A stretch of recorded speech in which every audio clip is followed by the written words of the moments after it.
In today's video, I'm going to show you exactly how to save a board as a template in Monday.com so you can reuse your workflows again and again without rebuilding everything from scratch. If you're managing projects, clients, campaigns, or internal processes, this is one of the biggest time-saving features inside Monday.com. By the end of this video, you'll know exactly where to click, how to name your template properly, and where to find it later when you need it.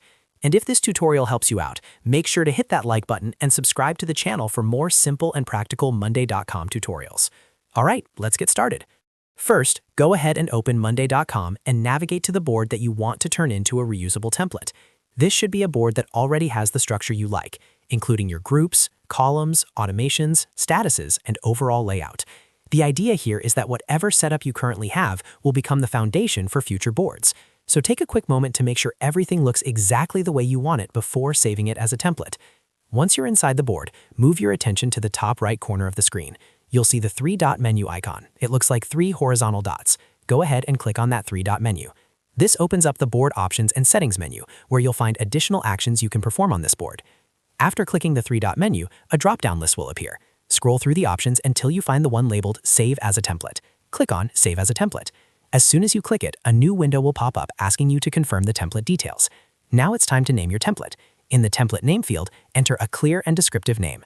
I recommend using something specific and easy to recognize later, especially if you plan to create multiple templates. For example, you might name it Client Onboarding Template, Content Calendar Template, or Project Tracker Template. Being specific here will save you time in the future. Below the name field, you'll also see an optional description box. This isn't required, but it's very helpful, especially if you're working in a team. You can use this space to explain what the template is for, what kind of projects it supports, or any instructions teammates should follow when using it.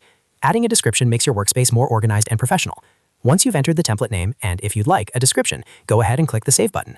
That's it. Monday.com will now store this board as a reusable template in your account. Now you might be wondering, where do you actually find this template when you want to use it? Let me show you. When you're ready to create a new board using this template, click on Add in your workspace. Then select Choose from Templates. Inside the template gallery, navigate to the Custom Template section. This is where all of your saved board templates live. You'll see the template you just created listed there, ready to use anytime.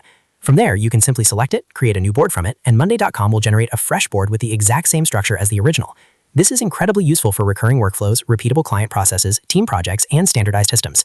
And that's it. You've successfully saved a board as a template in Monday.com.